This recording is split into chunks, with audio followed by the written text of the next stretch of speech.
10 o'clock. All right, let's call to order the Regional Transportation Commission meeting for Friday, the 19th of May, 2023, with a roll call. Thank you.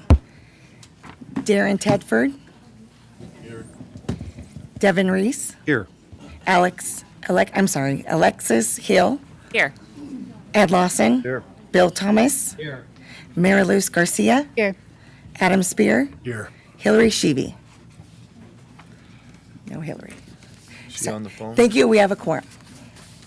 Is the mayor on the phone? No, Okay. sorry, she is All not right. joined. Pledge of Allegiance. Alexis, will you lead us? Yes, sir. After me. I pledge allegiance to the flag of the United States of America and to the republic for which it stands, one nation, under God, indivisible, with liberty and justice for all. Thank you. Okay.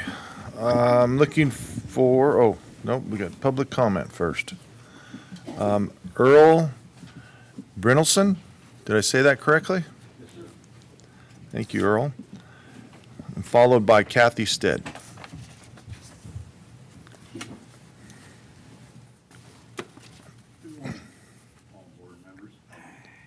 I was going to talk to you about the current route changes that we just went through, but Mark and I have already had a discussion about it and the catastrophe it has started. And one of the things I wanted to discuss with you is the possibility of having the drivers, a group of drivers, because of our experience and knowledge of our routes and schedules, to meet with Keolis and RTC planner before they make any further route changes and schedule changes in September. Take a bus out, discuss the possible changes to make sure that they work correctly, because currently there's a lot of routes and schedules that don't work. And that should have been done before anything happened this time. Because right now the public is suffering, drivers are suffering, RTC, Keolis, we're all suffering right now. It should be something that we discuss. There's a lot of knowledge and talent that's driving our coaches right now, and it should be handled that way. Also, I wanted to say, I just don't understand why there's such a problem between Keolis and my union. They say they want to work with us. It's not true. It's a battle every day. And I've been with the company for 16 years. I've never had a write-up. I've never been disciplined. And I got my first write-up after 16 years for wearing my union hat. I come to work, my uniforms are clean, pressed, every day. And I was reprimanded for wearing a union hat. Don't think it's right. They fight my union every step of the way. Don't understand it. The morale inside my company is the lowest I have seen in 16 years. I think RTC board should hire an independent group to come in and ask all employees how they're feeling about the company that they are now employed by. Because right now, it's terrible. Nobody wants to come to work. We get spit at, cussed at, threatened every day that we come to work. People are afraid to come and do their jobs. Thank you. All right, Kathy Stead. Followed by Carlos Elizondo.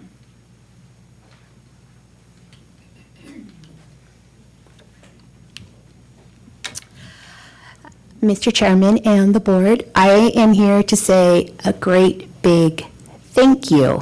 I know you don't hear that very often, but from the bottom of my heart, Susie and her team just signed up almost 80 people for the Taxi Bucks program. They came to us. It makes me cry because so many of our seniors were crying that day. They're so thankful for it. You guys have been such a fantastic partner. We can't say thank you enough. You guys are always there for us. You've always been there for us. And I hope our partnership can last for years and years to come. And I just want to say thank you, thank you, thank you, because our seniors and for persons with disability appreciate it so, so very much. And I don't think you guys hear it enough, that you guys are doing a great job, at least for our population. So thank you. Carlos Elizondo.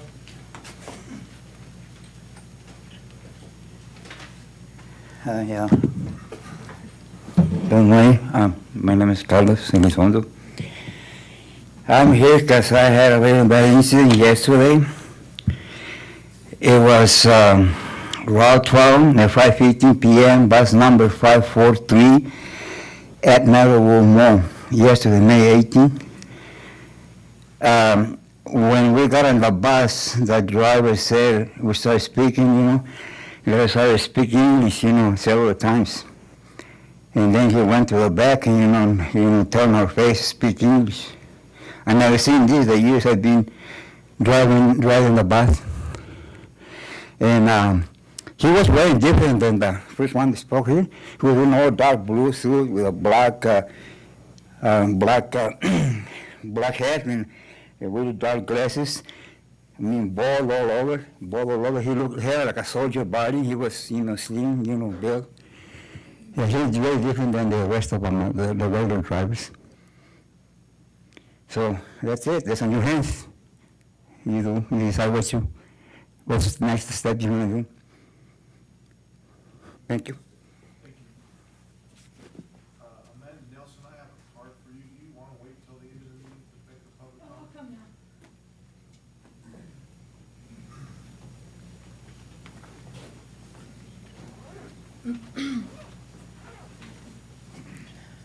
Good morning. For the record, my name is Amanda Nelson. I wanted to speak today on sort of what Earl was speaking on, the uniforms. He was disciplined for wearing his hat, but we see other drivers every day completely out of uniform. They hang out with management out of uniform, and nothing is ever said to them. They're wearing leggings, they're wearing capris, they're untucked. We come to work fully in uniform, tucked in shirts, and he gets reprimanded for a hat. We had another shop steward reprimanded and disciplined for a hat, but nobody else. And we're confused as to why. And also, I'm an instructor, and I love doing that. I absolutely love helping the new drivers learn and be successful. However, we're signing off on them to go pick up passengers you go through one skills training and then you go through revenue training. 34 and a half hours is all that's required behind the wheel before they get to go pick up passengers. And for mechanics, they get 20 hours behind the wheel. These are huge buses. They're dangerous, and it's not enough. They get released to pick up passengers, and they're scared, and 34 and a half hours is not enough hours. Other transit agencies across the country require 2 months of training. And, you get 34 and a half hours behind the wheel, and then 40 hours with someone standing there while you pick up passengers, and you're done, you're on your own, and that's it. And it's terrifying to me. I feel like we need more. I love training these people, and when you see them pass their test, it's amazing. But I feel like we need more. They're out on our streets, picking up our families, driving next to our families, your families, children. They need more. Thank you. Thank you. Anyone else wishing to speak at this time? Come on up. I'm going to need you to fill out a card afterwards.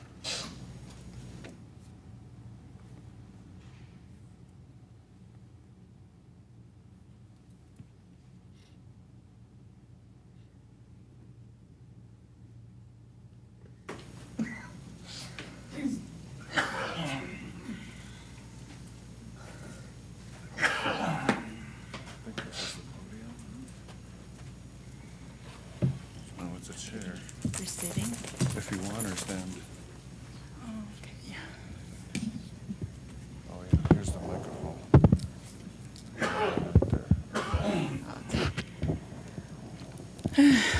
Good morning, everyone. My name is Dora Martinez. So first I want to thank, forgive me, I can't see y'all. I think Mr. Devin Reese, he helped a lot of my constituents with Reno housing. And I also want to thank, I know I recognize your voice, Ed Lawson. Your office also helped another blind mom in Sparks. I am here today because one of my concern was the Carson City bus. I go there a lot because of the session. I almost got lost because the automatic bus stop calls was not working, and the new driver was kind of nervous. So if y'all could implement that, that would be great. So that way the bus driver is focusing on the road, and I can focus on which street to get off. Because, you know, I can do that. I'm just blind, and I know how to listen. But, and also, today was a bike week day, and we couldn't put our bike in the taxi. So it was free for people who use a bike, and good for them. I wish that it would be more including people with disability, I don't know, can of food. So we exchange for a ticket. You guys can drop the food donated to the seniors or something like that. Because when Dave Chickling used to be on board, that's what he did. And also, there was one more thing that I forgot. Oh, for this meeting, I know City of Reno does it and the CMAC does it. Would it be okay if you guys could provide the Zoom link? We had to take access bus here because when you guys changed the route, I'm not sure if that bus is still, I think it's 12, goes over there, and that's scary to cross. Can you imagine being blind and crossing that road? It's quite nerve-wracking. And one more thing is, I'm very thankful that you guys are doing door-to-door and not canceling some of the paratransit. I know a lot of my friends in other states, they are complaining that there's no door-to-door service, and they're relying on Lyft and Uber, and they're not as reliable as a taxi, and the taxi has a video on their vehicle, so it's a lot more safer than an Uber and Lyft. Not that I'm giving people Lyft and Uber a bad name. It's just that I can't see, and I need to feel safe with my dog as well. I think that's it. Thank you. Thanks, Dora. Appreciate it. Oh, wait, one more. Sorry. The shoppers route, would it be, when you guys figure out the paratransit route, please implement that back, because it's very important for disabled people. Oh my gosh, is that me? People to have a shopping route. I guess I can't see the clock, so you did that to me. Just kidding. Thank you very much. You're welcome. Okay, anyone else in the public wishing to speak at this time? All right, we'll close public comment and move on to approval of the agenda. Move to approve. I got a motion and a second. Any further discussion? All those in favor signify by saying aye. Aye. Opposed? Motion carries unanimously. Consent items. Anyone wishing to pull a consent item? If not, I'm looking for a motion. Mr. Chair, I have one item I'd like to pull. It's item 4.4.2. So again, that's 4.4.2. Yes, sir. Okay. Is that a motion? It is. Second. Got a motion and a second. Any further discussion? See none. All those in favor signify by saying aye. Aye. Opposed? Motion carries unanimously. Okay, let's move on to 4.4.2. which is approve a contract with HDR Inc. for design services and engineering during the construction of the 2023 bridge maintenance project in the amount not to exceed $272,103. $3. There's no cents in there, but that's good. Thanks. Go ahead, Dale. There's no presentation, so I'll turn it over to Commissioner Reese. Thank you, Mr. Keller. First of all, the project is identified as the corrective maintenance for fiscal year '23 for Second Street Bridge, as I understand it, Vine Street, as well as the Keystone Bridge resurfacing. Is that correct? Yes, sir. Okay, and as I read it, the timeline is something as September of 2023 is the bids to be open, construction October 2023, and finished construction November 2023. Is that also right?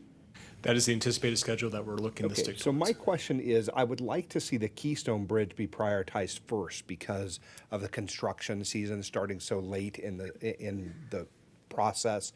Is that a possibility? Like, how do you prioritize which one to start on? We don't start on all of them at the same time. For my purposes, I think of those, the Keystone one is the one that seems more significant and therefore more relevant. So how do we prioritize them? Commissioner Reese, Dale Keller, Director of Engineering for the record.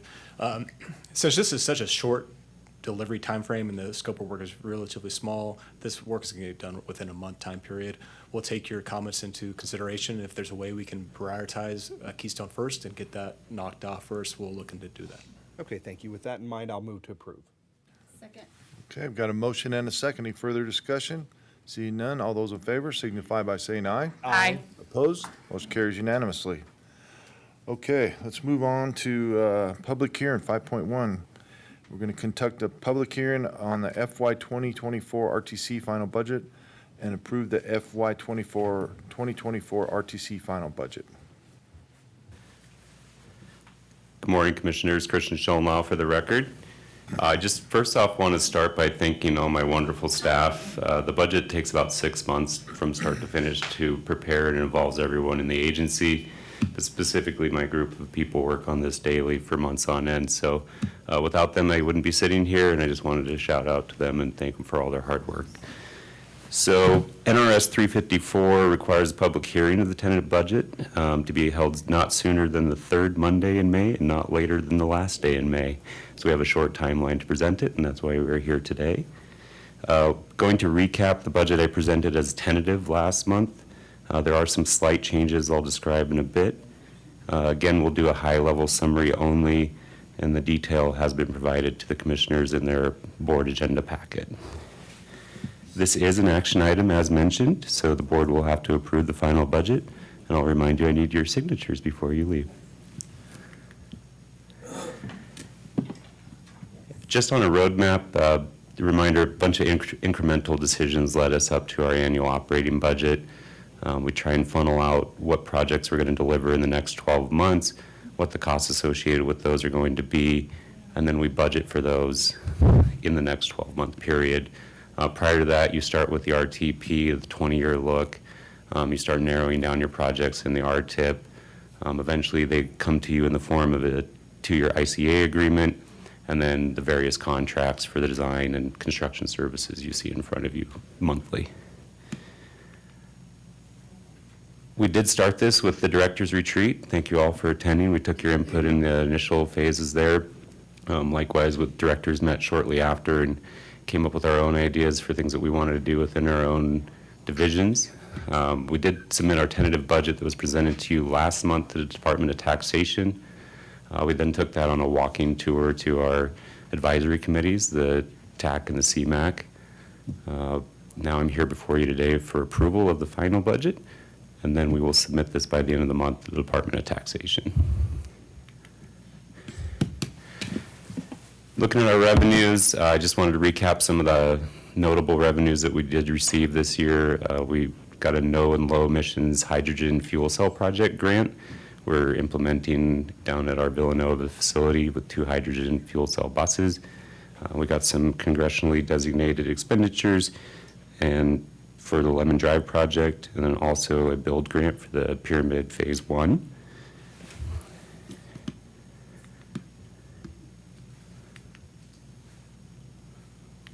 Can someone advance me, please?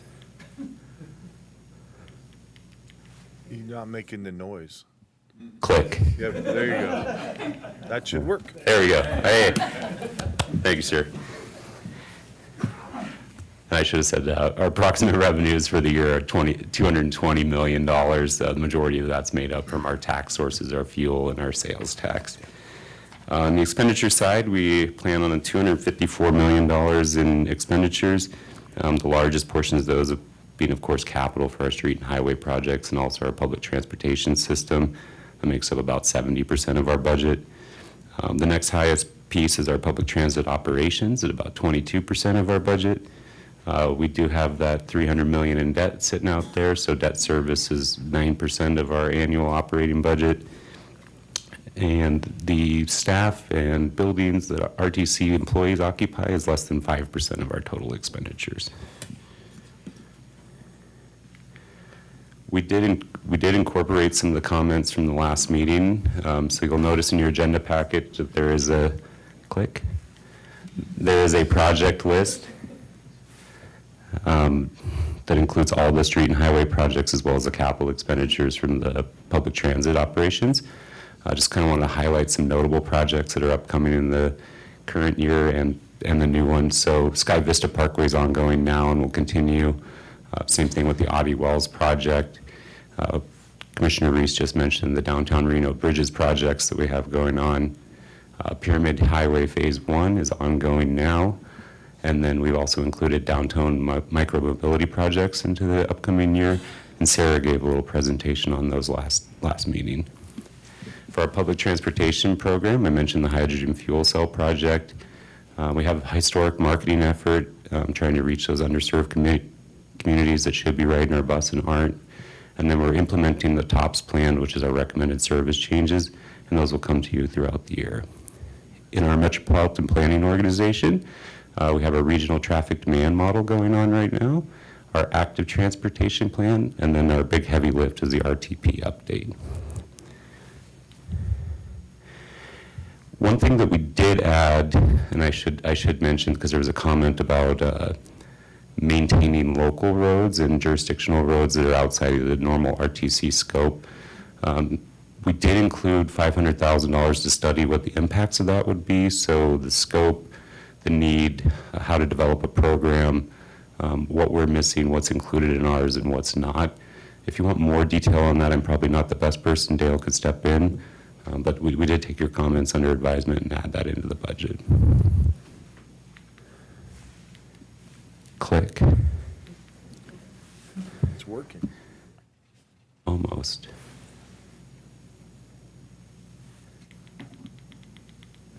Double click.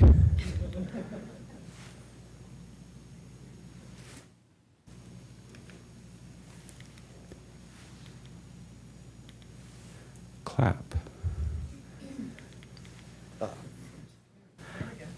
Oh, the end. That's amazing. All that for nothing, right? I'm happy to take any questions. Obviously, this is a public hearing, so we'll have input from the community if there's any. But before that, happy to answer any questions the commissioners might have. Mr. Reese? Thank you, Mr. Chair. First of all, I appreciate that many of the mayor's comments from last meeting were incorporated, so I'm glad to see that it's an iterative process. Sometimes in the budget process, it can feel very unidirectional either way. And so that can get frustrating for both sides. So I appreciate that. I know that the mayor was particularly interested in that list of projects, which you've now provided. That's very helpful to us. I also think that, and I don't know if you or Mr. Keller want to speak to it, but the $500,000 to study the importance of how we as a region, but within our sub-entities, are dealing with some of the ongoing maintenance. I think that is important. I think the mayor's interest, and certainly mine as well, was just in that concept that we have some challenges on the city of Reno side with ongoing maintenance once we have accepted roads or roadway improvements. And so I think that's important. I also think it speaks to very specific things that each of us as commissioners interacting with the public have to deal with. Because what happens is a person in the public comes to us with a specific thing. It could be traffic on their street. It could be a specific pothole.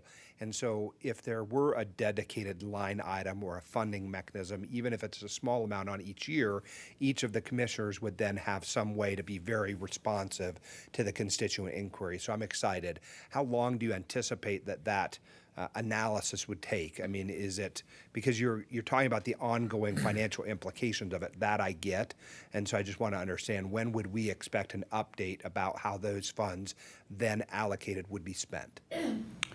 And I'm Christian Schoenlaw for the record. I'm probably not the best person to answer that, so I'll bring Dale up here for you. I appreciate your comments. So.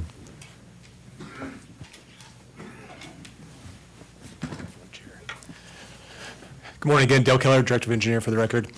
The first question we need to answer is understanding what are the needs from our sister agencies. What's the needs from Reno, what's the needs from Sparks and the Washoe County, and understanding what the request is. So when we have a better idea of where maybe the shortfalls are or where maybe we can increase maintenance or partner together, we want to answer that question first. And then from that point forward, then we understand, all right, what are the suite of options we can provide the board to ask us from staff to move forward on, and how does that impact our program? The first part of that is very staff-to-staff communicative, right? Okay. So I appreciate that. And so I'll look forward to an update. The last thing I want to ask, and it may be you or Mr. Schoenlaw, is about the Truckee River path. So there were a number of comments made by both the mayor and Ms. Dewar in the last meeting.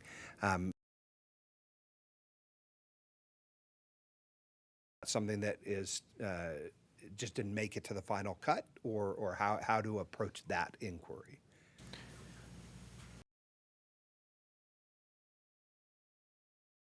Yeah, thank you again, Christian Schoenlaw for the record. So there's challenges to adding projects specific at the last minute to our budget due to RFP timelines. They require us to engage with consultants for design. When you're looking at river corridors, there's often environmental reviews that would be involved in that as well. Depending on the funding, there would certainly be. So to actually implement a project in the current year is very challenging when there's a scope that's outside of just patch and repair type stuff. So that's something we can look at in the upcoming year, but that's not something that would make it into this budget. Just, and that's it's a great technically answer. not I mean, possible. I appreciate the reality of how the budget cycles work. Just know that from the city of Reno's perspective, that is something that we'll be looking for in the coming year as it makes it to the next year's budget. So thank you. I Noted. appreciate Thank that. you. That's all the questions I have. Mr. Thomas. Thank you, Mr. Chair. Just to add a little bit to the conversation, particularly about the Truckee River Path, we've already started the conversations with the City of Reno staff, and ultimately we'll do that with Sparks and Washoe County, because all of them have a piece of that river corridor. And we would anticipate, hopefully sooner, but at a minimum, being able to come back to you if it's necessary to allocate funds to define what exactly it is we're going after. And as you've acknowledged, this one-year budget really are things we already know.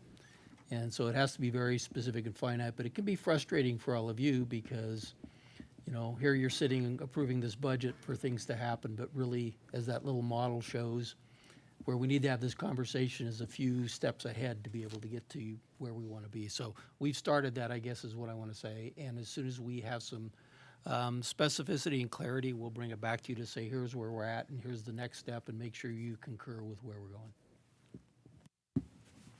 You have anything? Mary Louise? No? Okay. All right. Well, Thank you all. This is a public hearing, and open this up. Anyone in the public wishing to speak? All right, seeing none, we'll bring it back to the dais, and I'm looking for a motion. Mr. Chair, I don't know if you can hear me. I can. Who is it? Hi, Oh. Hillary. Hi, Hillary. Hi, thanks so much. I apologize I'm not there. I'm under the weather, so I'm trying to be very diligent about not getting anyone else sick. I just have a few questions, and I apologize because I couldn't get my audio to work, and now it seems to be working, so I appreciate it. So it sounds like there's a conversation or a set aside for maintenance and streetlights. Is that correct? Thank you, Mayor. Christian Schoenlaw for the record. There's not specific funding for a project or items at this time. So the funding set aside is to determine what the needs of the local jurisdictions are and not actually for implementation. So what does that look like? How do you figure out the needs and, could it be a percentage for, let's say, Reno, Sparks County? So that's multifaceted. So there's the needs of the local jurisdictions as far as their construction needs, but there's also our funding needs internally. So I think we need to, in our study, look at parallel paths to what the needs of the community are and what the impacts to RTC's budget and delivery of projects would be. As far as scoping what's necessary in each entity, that would be the primary focus of our study. So there is a study happening or there isn't? Correct. I'm confused. Yes, there So is. you're going to study it and then come back and say, here's how much we would allocate for maintenance and streetlights? If I might, Go ahead. Mr. Chairman. So Mayor Shivi, in the absolute sense, there's about $22.5 million of maintenance money in this budget. The issue that I think you're getting to in our conversations with all the staffs is forward-looking, where's the money to maintain the streets? And as it's set up right now, we are set up as a regional agency for a selected list that the region has agreed on for us to spend money on.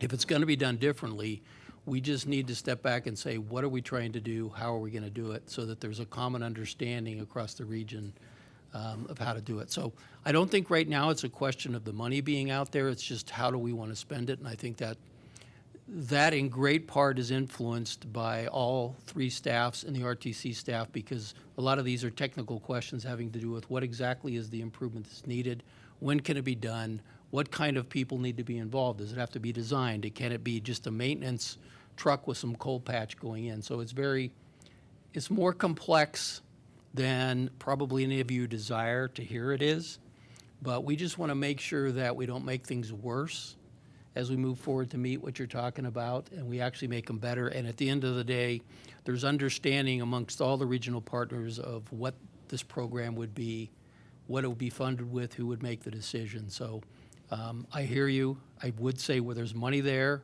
and to get to an allocation of money to each of the jurisdictions, we just need to make sure what it is we're doing and how we're doing it, and that's what we're going to be looking at in the next year with all of your staffs. Yeah, because I think the frustration is there's a lot of repair work, and I brought it up last time about the street lights, but those get repaired when we have sort of a dedicated project, and then they sort of become very antiquated. So I would just like us to kind of do things a little bit different to figure out, especially now more than ever, because we've had such a difficult winter, and the roads are not doing well, right? So I think there's this sort of anxiety level to make sure that we sort of have these set-asides to be able to do this repair work. I think we Go ahead. I think we do understand that, Madam Mayor, and because there's multiple players, not the least of which is the local jurisdictions all have their maintenance crews, NDOT has its maintenance team. It's just making sure that we're not stepping on each other or leaving things unresolved. And in order to do it in a cohesive, comprehensive way, we need to have a conversation with all the people who are doing it to find out where the weaknesses are and where the support will be needed. And I think that's the part that's very frustrating. But we hear what you're saying. This has been a very bad year. I think all of the agencies understand we have to deal with the status of the roads coming out of this winter. And I can assure you from RTC staff, we're having those conversations with your staff to prioritize, what are the immediate things that have to be done, which would have to be done in this case by the local governments, because they're the only ones, and NDOT, that actually have crews that can go out today, for example, and patch a pothole. RTC's model is we have to put out a proposal. We don't have staff, so we'd have to put out a proposal. We'd have to select somebody. We'd have to get that person to go do it. So I'm belaboring the point, but I'm just looking for understanding that what should be outwardly a pretty easy thing to do is often not. And so we just want to make sure we're doing it right.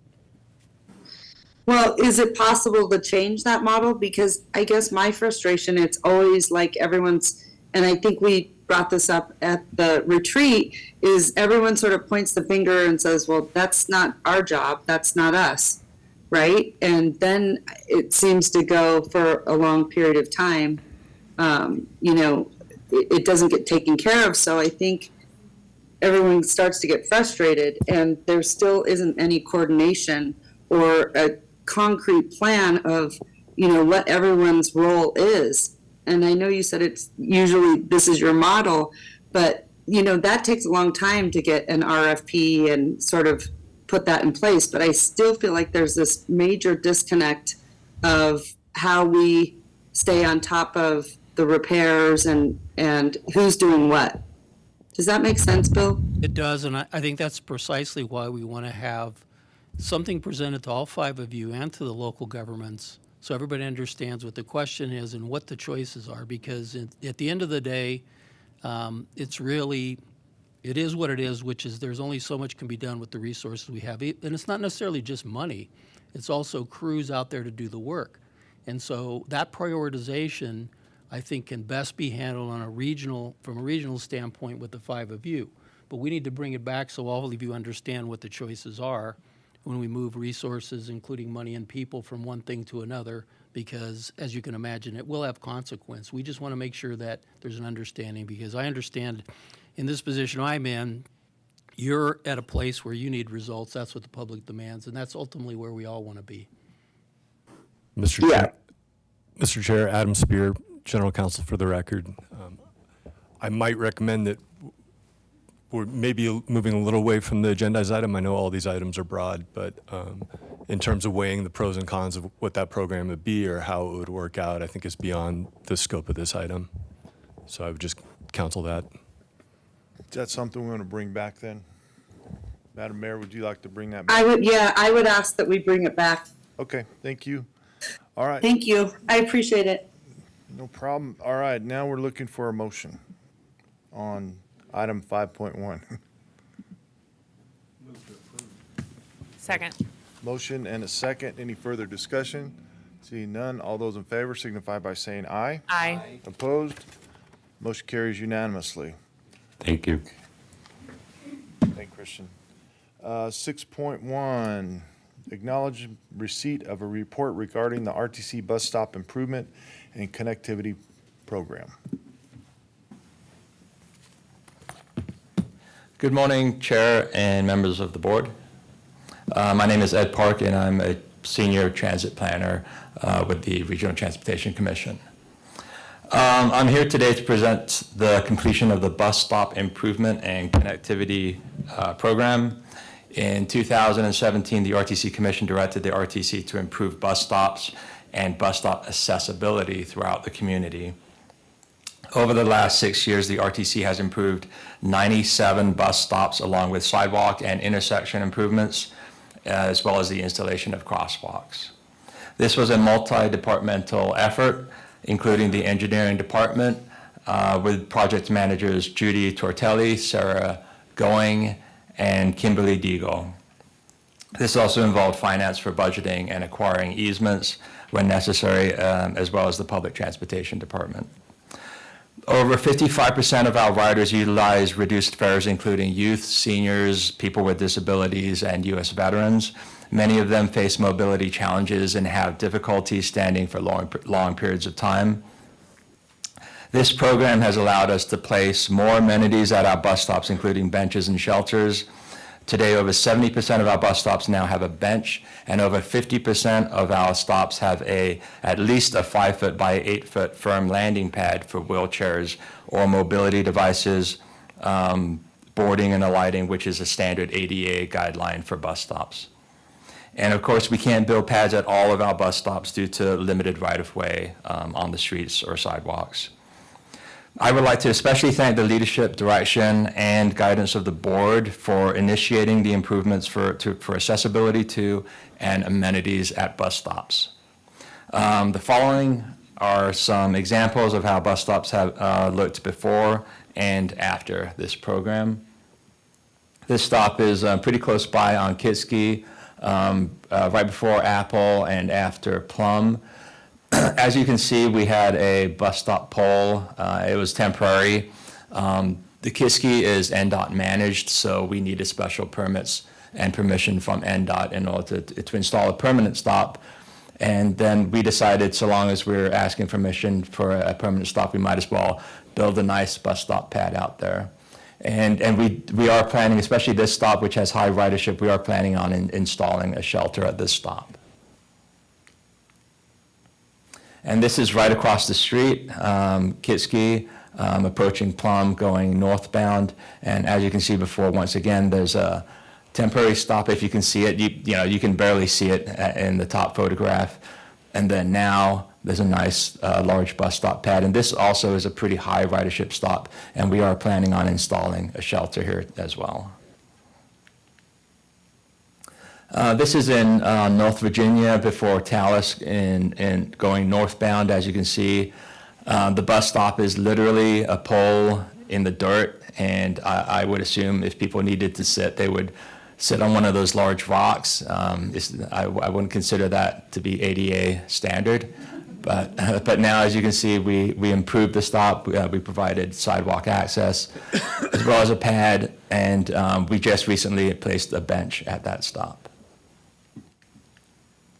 And this is further up the street, approaching Parr. As you can see, once again, if you've ever driven up this part, North Virginia and Parr, I believe the speed limit is 40 miles an hour, and there are cars traveling 50, some 60 miles an hour.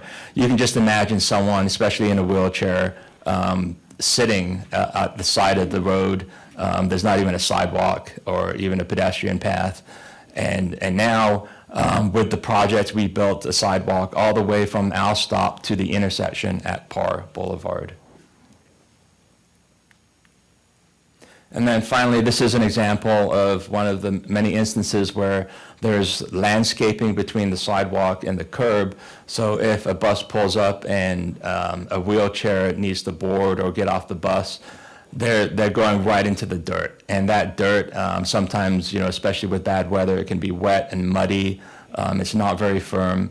And so part of ADA standards is a minimum 5 by 8 foot pad where the wheelchair can get off the bus and then get onto the sidewalk. And as you can see here, we provided a nice concrete pad connecting the sidewalk to the curb.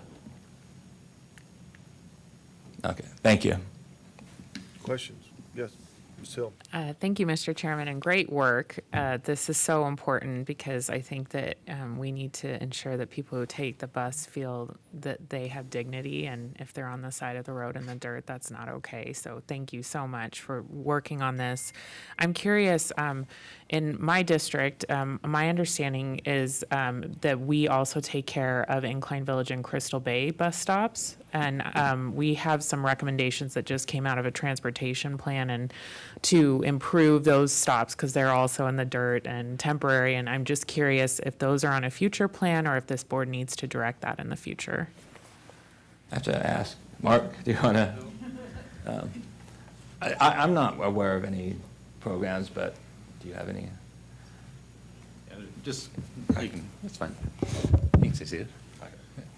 Yeah. Thank you, Commission. Mark Maloney, Director of Public Transportation. We did work very closely on that plan, and we are aware of those stops, and our goal is to make some, those were quick designs to get through the planning process, but we look to refine those, make them real, and then go out and make those improvements. There's right-of-way, there's roadway, there's NDOT roadway to work with. So they, just like these, it took us 6 years, I think, to get these 97. It's very complex. Everyone thinks I would just go out and put a stop in. It's a big process, but we are going to be undertaking that process and fixing those stops up there because they are in the same situation and a lot of the same that Ed had showed you today. Wonderful. So I don't need to ask for a future item for those, the planning of those. They're in the queue. No, we'll be bringing that to you guys. Okay. Yes. Well, wonderful work. Thank you so much. This is a great start, and I want to see how we can get more benches out there for folks too, so they can sit down. Thank you. Thank you, Mr. Reese. Thank you, Mr. Chair. For my part, I want to say yes, awesome work. I want to know that, is it going to continue? Like, is this a future forward-thinking thing? This is what our goal is? I would hope so, but maybe Bill can provide. Sure. For the record, Bill Thomas, Executive Director. We did, for lack of a better term, like a surge of effort where we took a lot of resources away, not only from our engineering department, from the construction community to get these most important ones done. We're going to be scaling it back a bit to be an ongoing one where we're going to keep addressing it. But at this point, we think we've got the most important ones, the ones that were most troubling, taken care of. So you don't need to do anything for us to continue. And even if you said you wanted us to do this surge again, we would be struggling with some other things we're trying to get done. But short answer, the money's there in our budget to continue to do this. Just at a little bit scaled back now that we know more about how quickly these move. And again, it sounds like we're making excuses, but what Mark said is the truth. What seems like a very simple thing of pouring concrete is unfortunately not. Well, and I appreciated Commissioner Hill's comments about the benches. And it sounds like, at least in a number of pictures, because they were just sort of before and after, but not complete, there are intended to be at least some shade structures at a number of these. I mean, my concern there is that you have a pad, but if a person's waiting there, and some of these are most vulnerable populations, and they're waiting there in the heat or the snow of winter, that there's no covering for them, there's not a bench in most of those. So am I to take it that there are other improvements still to happen at those sites, and that I would see, if I drove out there today, I might see one that had benches and shade? Yeah, this is an ongoing program where we provide amenities, and we have 26 new shelters that we plan on installing pretty soon. Yeah. Okay. Anyone else? Yeah, just really quickly. Mr. Chair, is it okay if I speak? Yes, go ahead, please. Okay, thank you. I think this is a great start, and I really appreciate the comments from Commissioner Hill and Councilman Reese on the shade structures and the benches. I think those are really critical. So just confirm for me, this is in the budget to make sure that we have those benches and shade structures. Sorry, struggling with my button.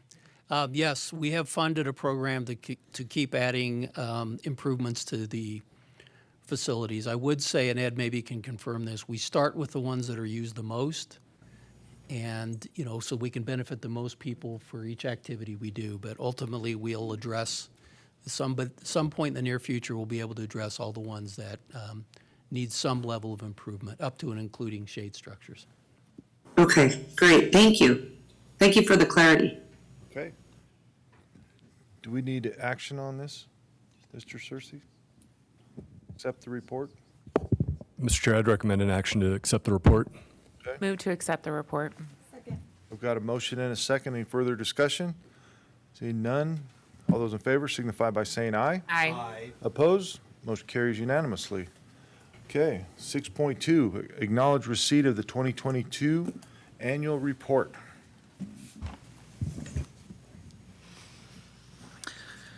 Good morning, Mr. Chair. For the record, my name is Laura Fried. I serve as the Director of Administrative Services, and I am here to present the next three items on the agenda, starting with 6.2.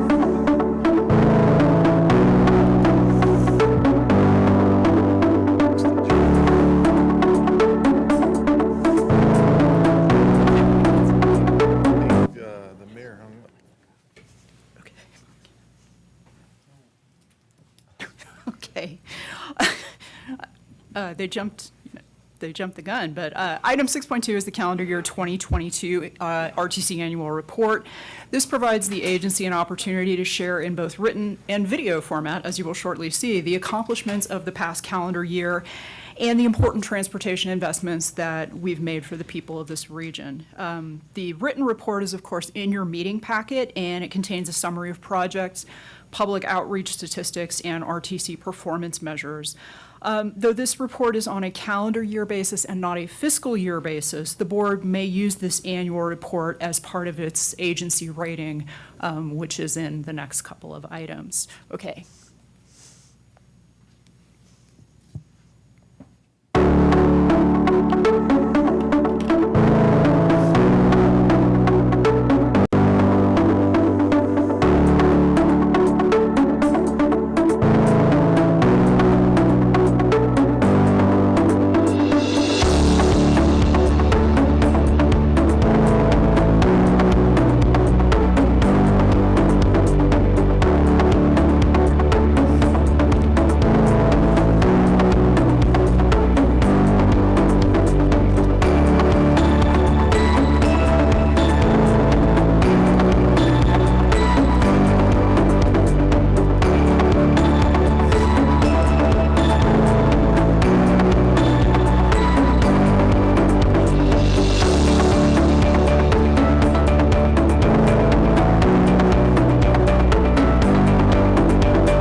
And Mr. Chairman, the suggested action here is just a motion to accept the 2022 annual report. Okay. Looking for a motion to accept the report. Mr. Chairman, before that action. I just wanted to acknowledge for the board, because I know this is a lot that we were able to accomplish in the last year, and I feel very good as the executive director.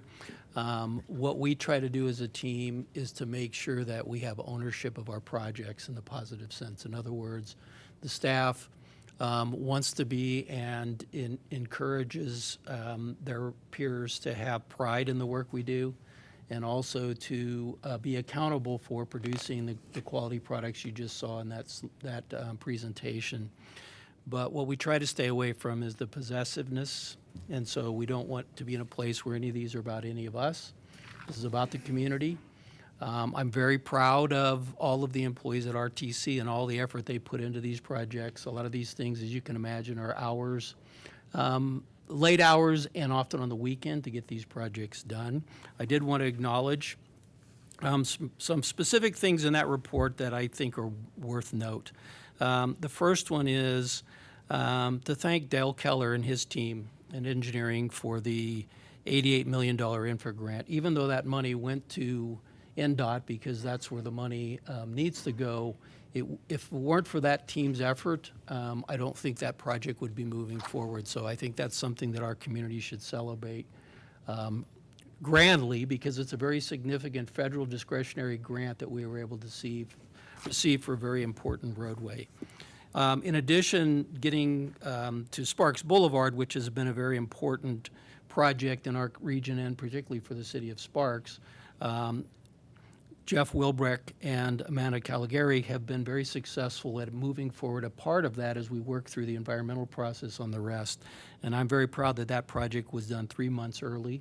And I think the citizens of our community, particularly those in Sparks, traveling to and from Sparks, have benefited from that accelerated improvement.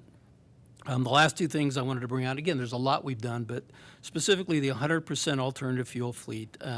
It's not something we necessarily brag about, but we are industry leaders. There aren't very many, as I look across the country, there are not very many organizations, transit organizations in the country that have achieved 100% alternative fuel.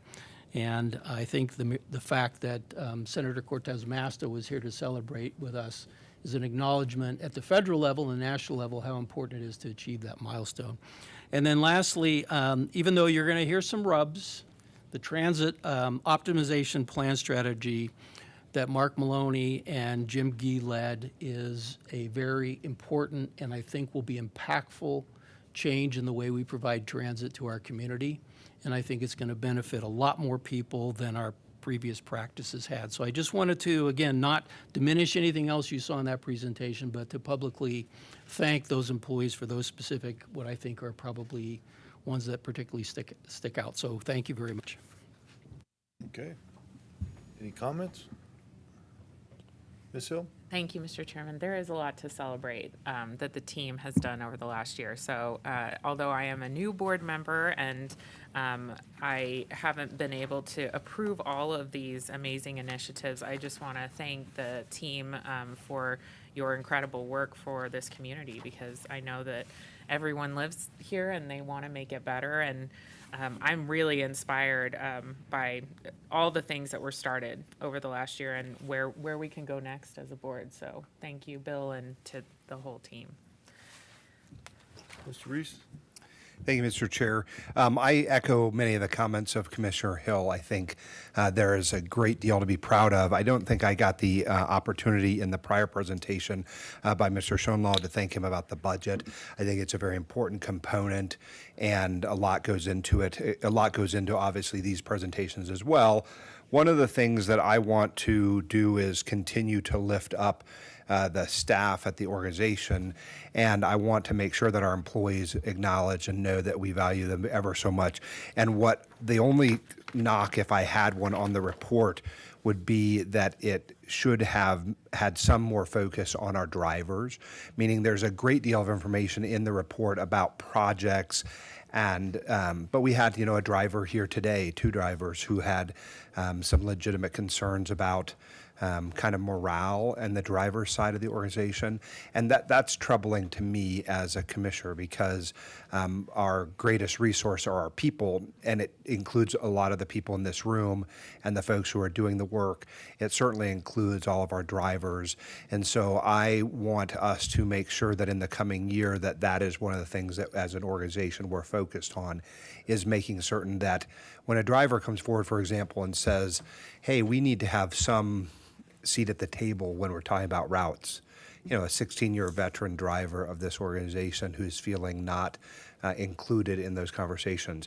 It may be that we don't see eye to eye on everything, but I believe that we should be including those voices. And so for my part, I want to make sure that we grow as a team, and that includes all the members of the team. And so in the coming year, I hope that will be one of the focuses. And quite frankly, it's something that I'm challenged myself to do. Mr. Thomas and I just got back from a national conference in Denver, and one of the things that I took from that was this deep and deliberate need for us to be involved, connected with each other's lives. So I'll give an example. Mr. Thomas invited me to a barbecue next week on Friday, something that I absolutely did not know was going on and would love to attend. And so that's the kind of thing where if we can make those commitments to one another, I think we'll continue to grow as a region together. So the annual report is outstanding. It just means I think we can take the next steps to keep getting better.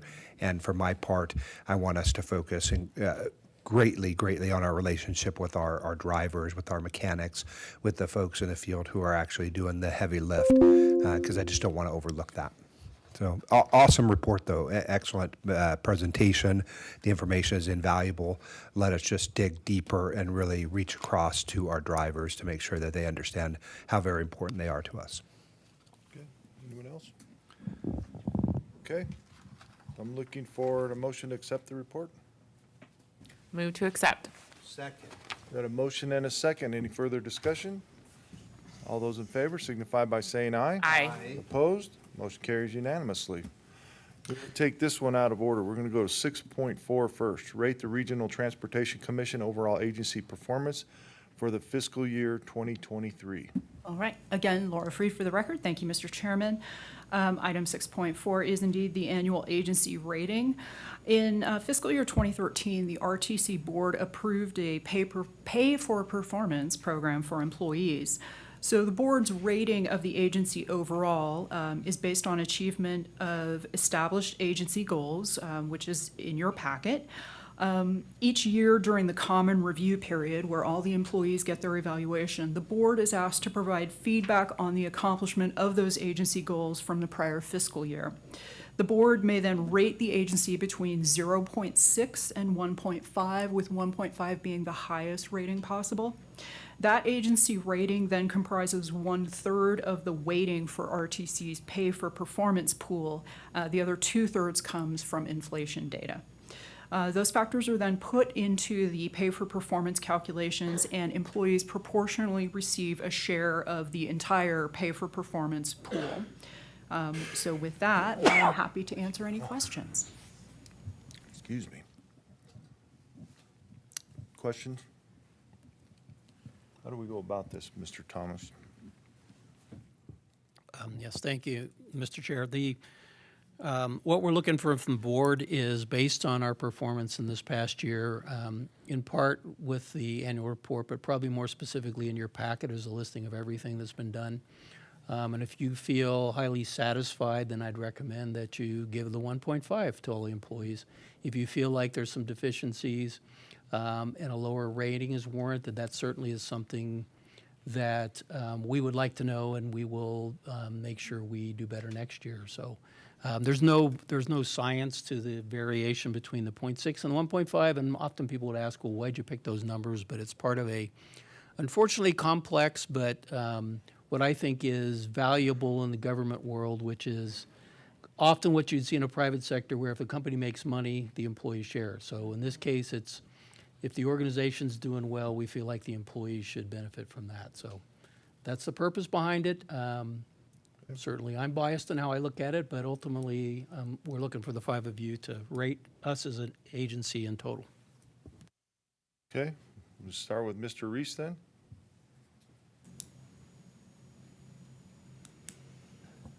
Sorry, every one of the technologies we use and all the boards we sit in are different. And so, yeah, I think my observation, and I have not been on the board very long, is very positive. So in any way that I think we can be evaluated each year, I think next year will be telling, because we've got 4 new members and we've all got to get our footing underneath us. As I indicated earlier, I've tried to educate myself. Commissioner Hill has been earlier in the year to a conference in DC. Our conferences were intentionally different. I went to one that was focused on some of the infrastructure side, and I really need to continue to get up to speed on some of the transportation logistics side of it. But for my part, I am happy to support the whatever the highest rating. I think it was a 1.5. Certainly that would be my direction if I get to have the say in it. So that's your vote. That's mine. Yep. Mr. Chairman, I would also give a 1.5, and I'm also new, but I'm impressed by what the organization has been able to do the last year. And I think that there is a lot of pressure on transit agencies, transportation agencies, infrastructure agencies. And so I think RTC has risen to the occasion, and I think this board, sadly for the staff, we're going to continue to challenge everyone, and I think that everyone will continue to push and do a great job. So I'm thrilled to work with everyone, and I'd recommend a 1.5. Thank you. Ms. Garcia? Thank you, Mr. Chairman. In my incredibly short tenure here, my 3rd meeting, I would also echo the sentiments of my colleagues. Still learning a lot, still absorbing a lot, but as first impressions go, annual report, all of the meetings and onboarding that I've had thus far, I'm very impressed. So I'll give you the 1.5 as well. Mayor Shivi? Thank you so much. I appreciate it. Absolutely. I think, it's our people that actually are the ones that drive the best work. So of course, I'm obviously very supportive. I just want to get clarification. This does not include bus drivers. Is that correct? No, ma'am, because they're a contract employer, so it doesn't apply to them. These are just RTC employees. Okay. All right. I just want to make sure. I think we have to look at doing something for them as well. I mean, they're truly what's moving the city. So I want everyone to be aware, but I'm really grateful for all the work that everyone's doing. I think you guys are a phenomenal team. You're very talented, and I have no problem, supporting this. Okay. Well, we'll just make it unanimous. 1.5 it is. Second. I got a motion and a second, I guess. I guess I made a motion, didn't I? Any further discussion? Seeing none, all those in favor signify by saying aye. Aye. Opposed? Motion carries unanimously. Okay. Thank you, Mr. Chairman. Okay, returning to agenda item 6.3. This is the annual evaluation of the executive director. As we just discussed, all other RTC employees participate in the Pay for Performance program, but the executive director has an employment contract with the board. And that stipulates that his performance must be evaluated at or near the end of each fiscal year, and a rating of satisfactory or better shall make the executive director eligible for a raise, and the board may also award a performance bonus between 0 and 5% that's not an addition to base pay. In your meeting packet is a salary survey that we did, as well as their FY23 goals and their statuses. Pursuant to Chair Lawson's direction, board members were given the opportunity to give feedback and comments to the chair, and I will highlight just a couple of those at the chair's request if you're amenable. Board members were impressed with the work on the transit optimization plan strategies and the collaborative relationship between RTC and NDOT and RTC and its sister agency, RTC of Southern Nevada. Board members expressed positive feedback about the agency's transparency in finances, especially given the complexity of the RTC budget. Additionally, board members wish for the executive director to continue to work with the cycling community and continue to build trust within the agency. I'm happy to answer any questions the board might have, and I have the fiscal impact of various raise or bonus scenarios if the board wishes. Thank you. Any questions from the commissioners? Okay. Mr. Reese, do you want to make a motion? Well, I want to say a few words, and then I'm happy to. Of course. Look, one of the hardest things that we do as elected officials, I think, is we evaluate our sort of chief officers. And so each one of us has the experience of having done that back in our home communities, at the city and the county, and in the various boards we sit on. So it is often, in many ways, it's the highlight of that opportunity relationship that you have and the opportunity to express some satisfaction or displeasure as it happens. In my particular evaluation, I rated Mr. Thomas very high and very successfully in all of the categories. I think there was one or two areas where I noted it was slightly below a 6 perhaps, and so ultimately, perhaps I am in that regard very bullish on this organization. That's not to say that it doesn't have its own flaws, that each person can't do it and improve and get better, because I think we're all looking for that. But for my part, having known Mr. Thomas now for about 6 years in different capacities over that 6-year period, I am incredibly proud of this organization and leadership. And I'll just reflect that having spent the last week in Denver at a conference with Mr. Thomas and with other members of this community, he is very highly regarded across the transportation community, and it's a small one, right? You're at a conference where people from across the country are sort of talking about their successes, and I observed many times that Mr. Thomas was a leader in those conversations. And I think that's what we expect and want from our organization. But beyond that, I also think it's important and reflected in my excellent evaluation of Mr. Thomas that it's a team sport, right? None of us does the work that we do on our own, and I appreciate in a leader and a chief executive role someone who is lifting up the other members of the organization. Now, one of the things that is challenging is that the nature of this review process asks questions in a way that sort of melded two concepts where sometimes I was speaking to the one that I had familiarity with. And the example I'll give is this. I have the ability to rate my interactions with Mr. Thomas and the interactions I observe him to have, but I'm not the staff of the organization. And so for my part, it would be important to me in the next year and maybe perhaps in the evaluative process that there is some linkage between those two things. So at the City of Reno, we call this the 360 evaluation. Everyone has a different name for it. We all seem to go with whatever the newfangled evaluative tool mechanism is. And I do think it's important that we have evaluations that come in from the staff side. So my comments in my evaluation were very specific to my view of the question. It really did not have the ability, or I did not have the ability to take into account the staff's thoughts about it. It may be that in remaking an organization, and Mr. Thomas is new-ish to RTC, that some feathers get ruffled and some changes in staff and staff structure happen that create, conflict points. What I know, though, of Mr. Thomas to be true is that he is collaborative and works very hard to make those transitions easy.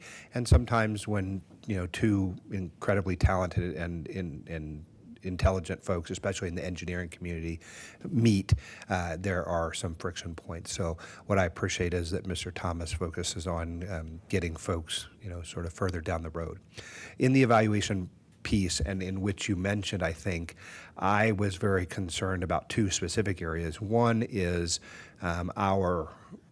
and this is more of an entity, but because Mr. Thomas is the employee that we employ, our relationship with the cycling community. And I think that perhaps is reflected by other commissioners. I'll let them speak to that. But for my part, I wanted to make sure that we continue to extend the olive branch and continue to build relationships within the cycling community, who are a very powerful and passionate constituency group and have some very definitive opinions on subjects. So that's the first one. So hopefully those continue to grow those relationships. And I think Mr. Thomas has shown a commitment to doing that. The second is our relationship, of course, with our drivers. And, it's a unique situation we're in because RTC does not directly employ them. We have this intermediary step where Keolis is the entity that we contract with, which then turns around and contracts with the labor groups that make up that employee group. I want us not to hide behind that. I want us to make sure that in the spirit of morale and agency, that we are focused every day on our people. And so, Mr. Thomas is going to be challenged by that because sometimes that will test the limits of that relationship, which we have set up so many years ago. And for my part, I think he's up for the challenge.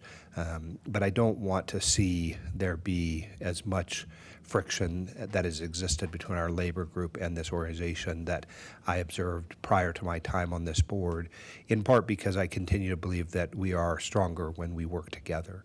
And so those are my comments, Mr. Chair, and I sometimes can get long-winded, but in short, I'll say Mr. Thomas continues to do outstanding work, a consummate professional in every way, and I think that as anyone would, and as a person who's been in this government life for as long as he has, continue to just grow and find opportunities to re-engage yourself in this work because it's not easy every day. So, and you've got to find a way through some of the ups and downs of it. So thank you so much for allowing me the time to share my insights or thoughts. Ms. Hill? Thank you, Mr. Chairman. And I have had the opportunity to work with Mr. Thomas for many years when I was a staff person at the city of Reno, and he was always a mentor to me and really challenged me to look at things with a different lens. And sometimes that can rub people the wrong way and can challenge the status quo. But what is exciting is that Mr. Thomas, after receiving feedback publicly through RGJ and maybe through staff, he's doing a climate study, and that just shows how open he is to receiving feedback from staff and being open to sharing that with the board. So I'm really looking forward to the outcome of that, and I thank you for your leadership in doing that. And the same as my colleague, Commissioner Reese, I really am pushing on our relationship with our drivers, and I wrote that in my review. And I was thinking of an analogy that actually happened while I was at the city of Reno. The CSD department had a holiday party, and right next to CSD is business licensing. They were two different departments at the time. I don't know if they are anymore at the city of Reno, but the business license department works very closely with the CSD department because they have to license all the things that CSD approves through land use. And business licensing was not invited to the holiday party, and they got very upset. But the CSD director said, well, the business licensing is not my department. Why would I throw them a holiday party? And I'm not saying we're doing that to the drivers, but I'm saying if there is a way that we can make them feel more part of our organization, even though we don't directly employ them, I think that will go a long way. And that just was a long-winded analogy to ask for that.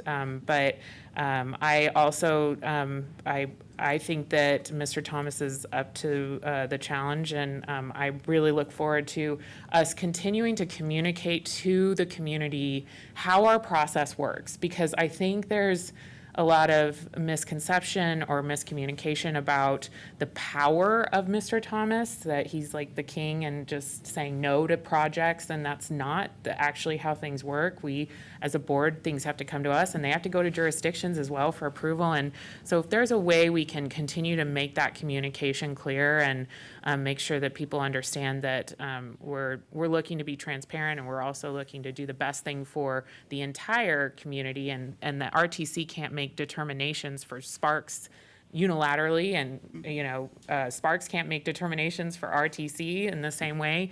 I think that will be a big improvement. But thank you for all your work. And I do have to tell you, I work with other directors from all different regional boards, and they don't respond to me as quickly as you do, and they don't really listen to me like I feel like you do, and take direction. So I really appreciate that, and I look forward to the continued relationship.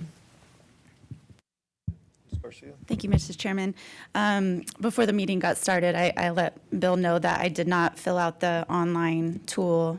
Being so new, I'm just that kind of a person. I'd rather wait and take in more information, have more experience in my working relationship. But I did want to publicly say, in the short amount of time that I've been here, I would echo Commissioners Reese and Hill's comments about the level of professionalism and respect. I've received some phone calls in support of your work performance, so I think that says a lot that people would make the effort to pick up the phone and share their thoughts. The communication has been excellent, whether it's via text, email, in person, and I appreciate the transparency and the leadership that you showed even when things got rocky. So I just wanted to put that on the record. Because I didn't do the online tool, I wasn't able to see the questions and the metrics that are embedded in the evaluation tool, and I'm glad that Commissioner Reese brought that up. In terms of the evaluation tool, and I just wanted to throw that out there, if it's, the body feels like it's a good representation. My question to Commissioner Hill was, does this let us know what kind of leader he is? Does this tool let us know what kind of boss he is? And again, I didn't fill it out, so I don't know what the answer to that is. I appreciate looking into the 360 evaluation, perhaps, to get a more holistic perspective, if that's what the body wishes, because again, I'm the new kid. Okay. Thank you. Yeah, and there's no policy on how we do a review for our executive director, and that's something I would like to work on in the next year so that there is a standard. that we can all agree on going forward that makes sense. So, but I mean, it was pretty easy evaluation for me. I've known Bill since the private sector days, some 25 years ago, when we worked together on different projects. His professionalism is there. He's conscientious. He's honest. I mean, all the things you want in a leader. And so with that, I mean, I still think you're a great guy. I always have, and you haven't proven me wrong. So with that, I'm looking for a motion, Mr. Reese. Yes, Mr. Chair. Oh, Madam can I Mayor. weigh in? Sorry, Hillary. Thank you so much. Appreciate it. I know it's so weird to have this voice out of nowhere, like, hey, wait, hold on. First of all, I think Mayor Lawson, you bring up such a good point. I had a tough time looking at this because there were questions inside questions. So I'm a little concerned, or I don't know, or curious about how we came up with those questions. And like, for example, it would say, you know, how's the executive director with this, with the board? How's the executive director with the staff? And they were two very different questions inside the same question. And I think what's important is our relationship with the director could be completely different than the staff. And what I mean by that is we all come to a meeting, you know, for a couple of hours once a month. And the staff, you know, they're, you know, working a couple hundred hours a month with your executive director. So I think there's different areas that you have to survey. So again, you know, to Ed's point or Mayor Lawson's point, I think that we do have to have sort of a process of what that looks like and able to say, hey, I think you're doing great on the board aspect, but we need to do some work maybe on the staff aspect. There's another area here that we do over at the City of Reno with Mr. Thornley. There's even a portion of his review where they go out to, you know, other colleagues.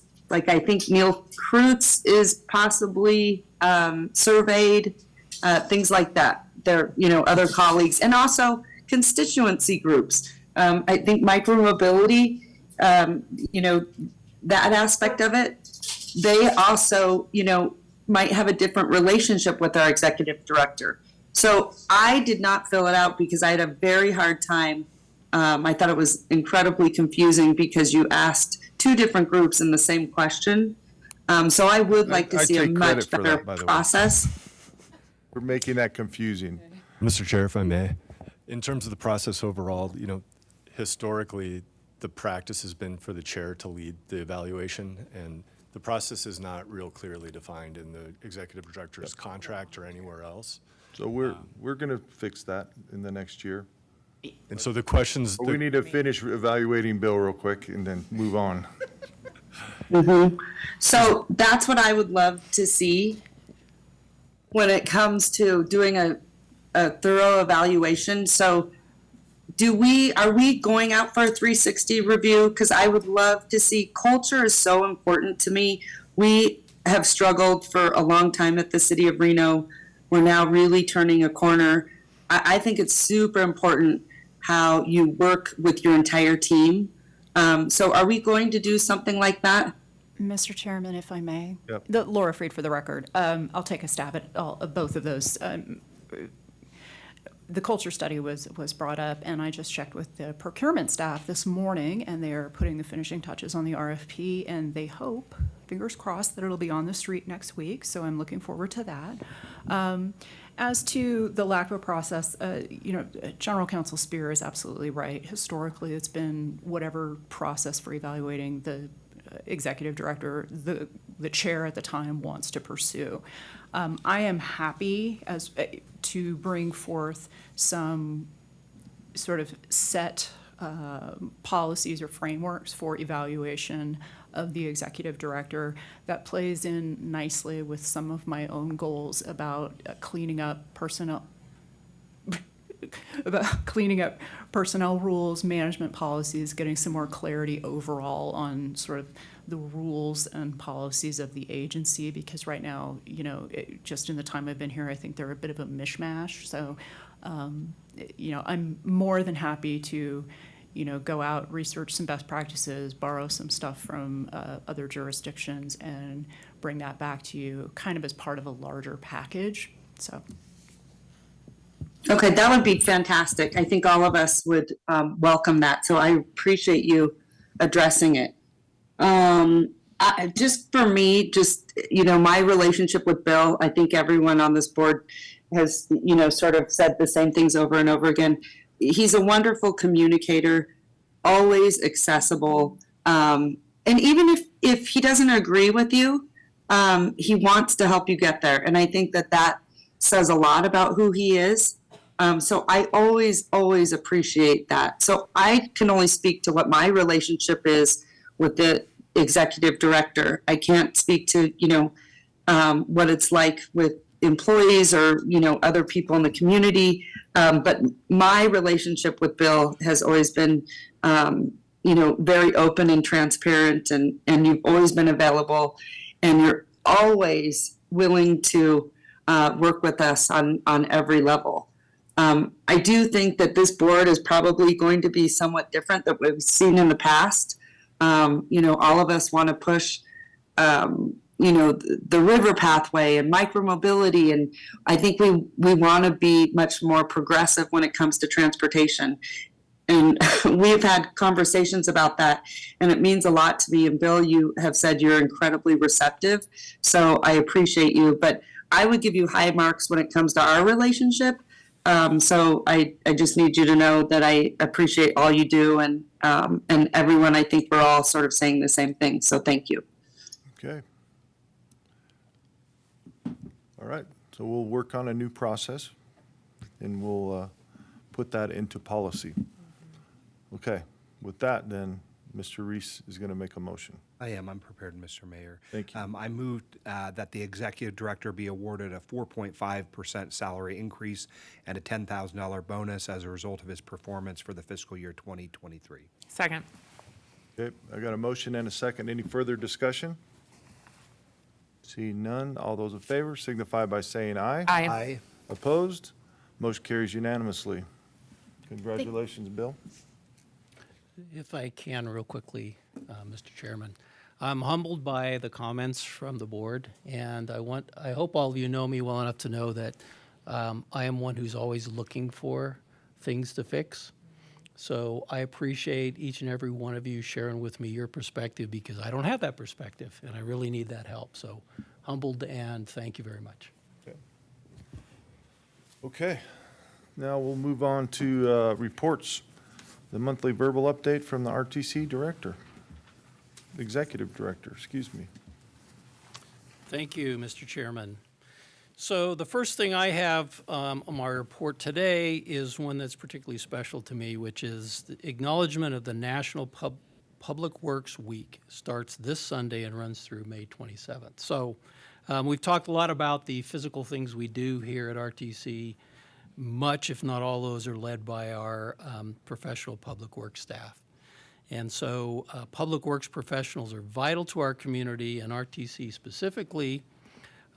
They build, maintain our transportation system, our water systems, our water treatment systems, our solid waste systems, our public buildings, and all the other facilities that are essential to a quality of life in a community. Having worked with many of these people, they're thinkers and doers. They aren't often the best at communicating because they're focused on their thing. So on their behalf, I want to speak out and say that we do appreciate them. And I know the board does too, for all they do for our community. They're kind of the silent partners getting stuff done when something's broken, that you wake up in the morning and it's fixed. So thank you to all the RTC employees and those throughout our community and the state who do this important work for all of us. Another acknowledgement is May is National Bike Month. And to do our part, RTC is offering 1 week of free transit on Ride, FlexRide, and Access for people who are riding a bike. The service started Monday of this week, and it runs until Sunday. We think this is a great way to incentivize bike riding and to introduce the connection between public transportation and bicycles, often with bicycles being the last mile of connectivity to a well-functioning transit system. We encourage more use of micromodal and public transportation, and we hope that this free week of service leads to some people who have found a new way to move around in our community. Last week, the RTC hosted two of our Washington, D.C. consultants, Ben Rosenbaum of the Porter Group and Alka Meher Piersman of Cardinal Infrastructure had the opportunity to meet with, I think, some of you while they were here in town. We gave them a tour of some of the projects that the board identified as federal priorities, as well as the I-80 corridor, and took a tour of the Tahoe Reno Industrial Center. These two, who are very well-grounded and in fact extremely knowledgeable in the workings on the Hill, particularly the part behind it that actually gets things done, I think we're going to be invaluable partners as we move forward Washoe County's agenda and efforts at the federal level. This was their first trip. Yeah. One had 25 years of experience and the other 15, which is unheard of in DC. Amazing. I think we're in a great position with this team. This was their first trip to Reno, so we're very happy to have them here. And actually, as they expressed to us, it's a lot easier to promote things if you understand them. And so we gave them an opportunity to actually physically see the many things that are going on in our community and what our needs are. On May 6th, the RTC implemented improvements to the ride bus routes 4, 11, 21, and FlexRide. These changes are based on the TOPS plan that was adopted by the RTC board in July of 2022. These improvements will change transit access and passenger travel time to allow for better community-wide connectivity. New Route 11 now runs every 30 minutes from the Iron Horse Shopping Center in Sparks to Northwest Reno, extending Route 21 to the Northern Nevada Medical Center, and expanding the Northwest Flex Ride, allowing for discontinuation of the less efficient routes 3 and 26.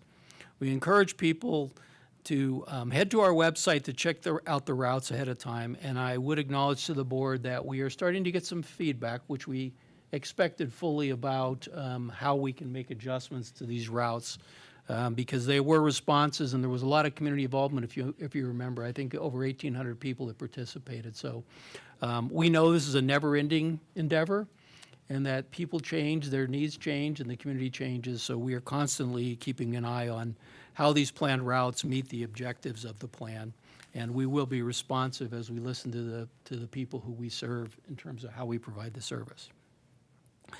The RTC is proud to partner the Reno Aces Micheladas de Reno. This is part of the Aces Diversa Micheladas. How did I say it?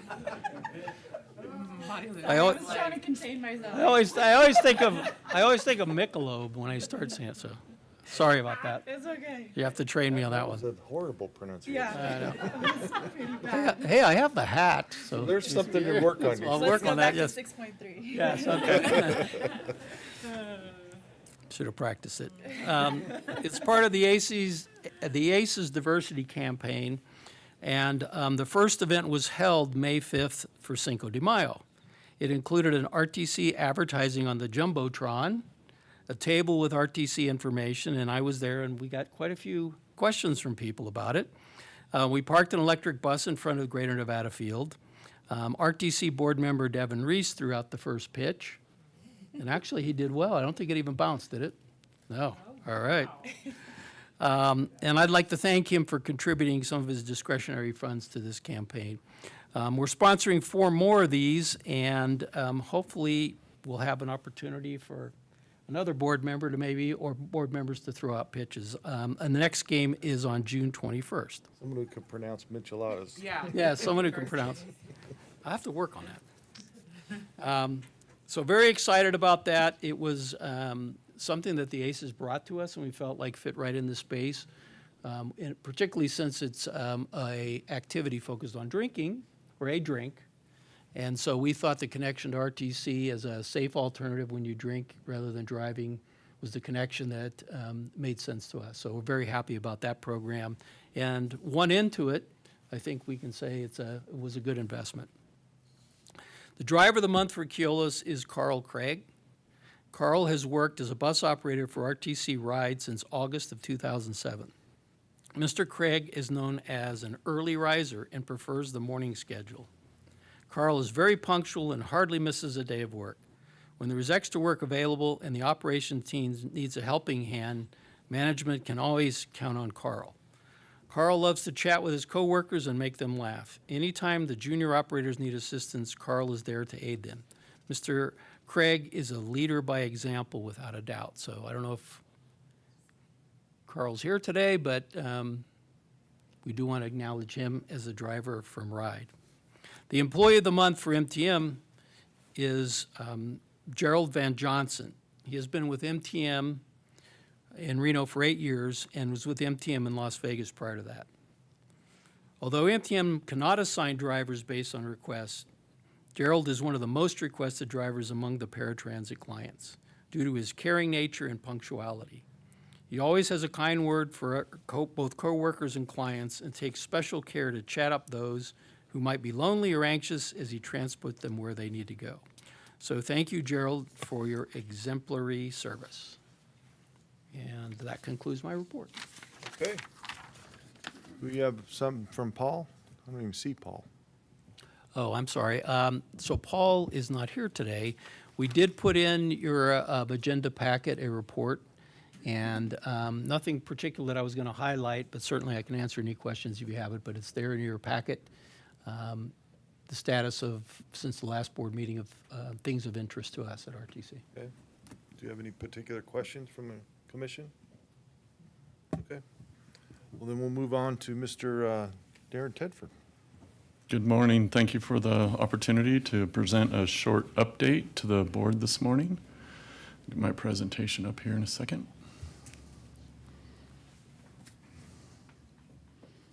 There we go. Thank you. So first, a short traffic safety update. Statewide, fatalities are down more than 6% statewide from the same time last year. Washoe, unfortunately, has experienced a 30% increase in fatalities from the same time last year. As noted on the slide, top contributing factors are still impairment and speeding. Pedestrian fatalities remain high, 33, so far this year in the state, with 6 of that total from Washoe County. As of the 2nd of May, I'd like to acknowledge that we lost another pedestrian life last night in Reno. This is a terrible tragedy which the department continues to work to address. Next, some more information about NDOT's efforts in the realm of safety. We've launched a safety management plan to enhance traffic safety on South Virginia Street from Patriot Boulevard to Mount Rose Highway. On April 20th, we hosted a road safety audit along this section of South Virginia. For general information, road safety audits bring diverse teams of experts together to comprehensively evaluate how all road users interact on a roadway, and the audits develop short and long-term ways to enhance safety. With the road safety audit complete, our multidisciplinary, multi-agency team will now develop proposed safety improvement alternatives for the road. These alternatives will be presented to the public later this year, and including public feedback, we will finalize those safety improvement recommendations, which will be turned into projects and prioritized over future years. Thank you to the RTC and the City of Reno for partnering in this safety management plan. I'd like to thank Mayor Lawson, the RTC staff, and many others who here took part on the May 1st groundbreaking for the Pyramid Highway widening Phase 1. Construction is now underway. It's exciting for us to launch this 2-year project to widen and improve more than a 2-mile stretch of Pyramid Highway. Drivers are already seeing lane shifts and overnight lane reductions and reduced speed limits 24/7 through the work zone. We're keeping the entire community updated at our website, pyramidhighway.com. And thank you again to the RTC for your partnership in this project. We're happy to be underway on this first phase and to enhance connectivity between Spanish Springs and the North Valleys and down into Sparks and Reno. Next, an update on our I-580 reconstruction project between Peckham Lane and Mill Street. Last month, Director Larkin introduced our project to resurface approximately 2.5 miles of I-580 from Peckham Lane to Mill. Since mid-April, drivers have seen southbound interstate lanes reduced to 3 lanes 24/7. Southbound interstate lanes are further reduced to 1 lane, 8 p.m. to 5 a.m. on certain weekday nights. And we've seen one, and you see on the slide, the dates have passed for our first of 4 anticipated marathon construction weekends, which will reduce the southbound interstate lanes between 1 and 2 lanes through the weekend. Each major construction weekend allows crews to condense approximately 1.5 months of resurfacing construction into 1 weekend. Last weekend, our crews repaved about 6,400 tons of new asphalt and reopened the interstate lanes, actually 15 hours ahead of schedule.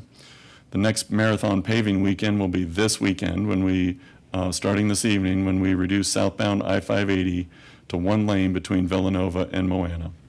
In future months, the crews will switch from southbound to northbound and perform additional marathon weekends to shorten the impact to drivers as much as possible. 170,000 drivers travel the busy stretch of interstate daily. So we want to minimize those effects on the drivers, and I think we were successful with this first last weekend. An update on our work up at the lake through Incline and on Mount Rose.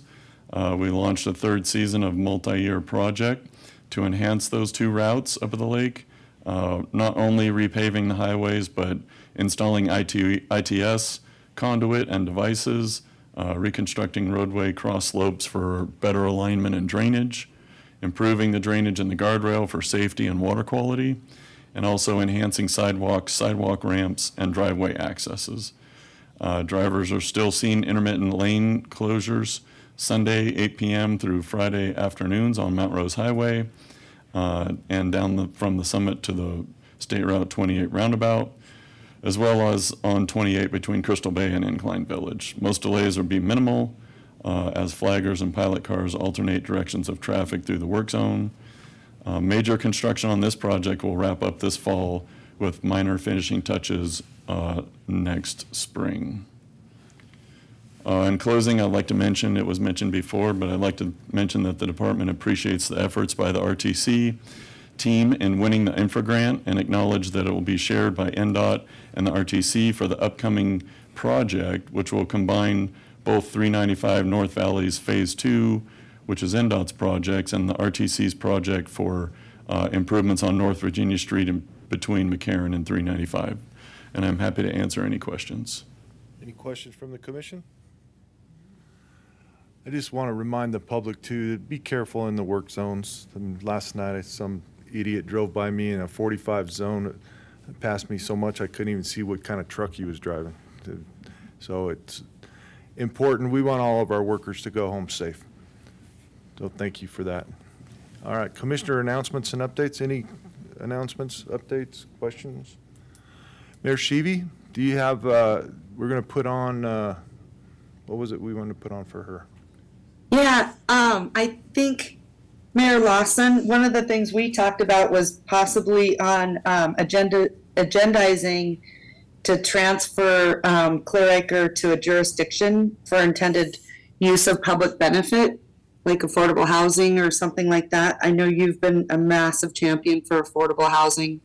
And so I just wanted to make sure that we highlighted that. I don't know if that's a possibility. Is it, Bill? I think it's a little too early. We still have one more avenue to investigate before we want to bring that to public. Okay. Well, I just, I want to say thank you for championing affordable housing, Mayor. It's so needed, but I know we've talked about it, so I just want to make sure that we're moving as quickly as possible because we need housing. So I just wanted to make sure that we're doing all we can to expedite it. Thanks. Thank you. Anyone else? Okay. Then we'll move on to public comment. Carlos Elizondo.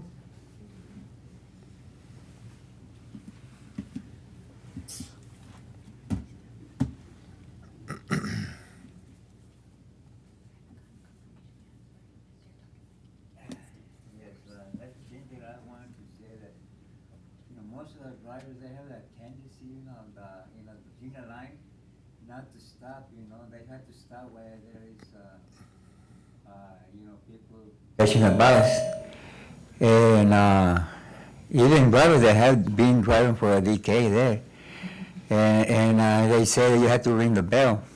And the other thing, when they get to First Street Station, they just make a complete stop. If you are not there in front of the door, you missed it.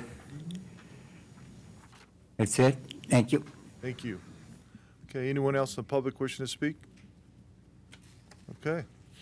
All right, with that, then we're on to number 10, adjournment. I'm sorry, Mayor Lawson. Oh, sorry, Ms. Sheevy? Yes, thank you so much. Couple things. When are we going to adopt the budget? You just did, earlier in the. Oh, okay, so that's the final? Right, this is, which I'm sure you're aware of, the deadline by which we have to submit it, so. Right. Yes. Okay, I just wanted clarity because I jumped on late, so I kind of jumped on in the middle of the conversation. One of the things I would like to ask for, and I don't know if you have to bring this item back, but I would love to see it, and it's not much. It would be about a $5,000 set aside to buy gift cards for drivers of the month for groceries or gas. Probably like between $150 and $200, because I think we should really make that program count so that they feel compelled and also feel that they are valued. Thank you, Mayor Sheevy, and we heard the board loud and clear today. So if you would give us a little time, we will do some checking to come back and figure out how best we can acknowledge the value of the drivers in our community in a way that's consistent with our funding sources and our relationship with our contractor. But I hear what you're saying, and we will do something. Okay. All right, thank you, I appreciate it. Okay, Mayor Lawson. yes. Just for the record, I'd like to add that 4 comments were received electronically, which were emailed to the commissioners yesterday and will be included in the meeting record. Thank you very much. Okay, anything else? Adam, am I missing anything? Not that I'm aware of, sir. Okay. With that, the gavel comes down.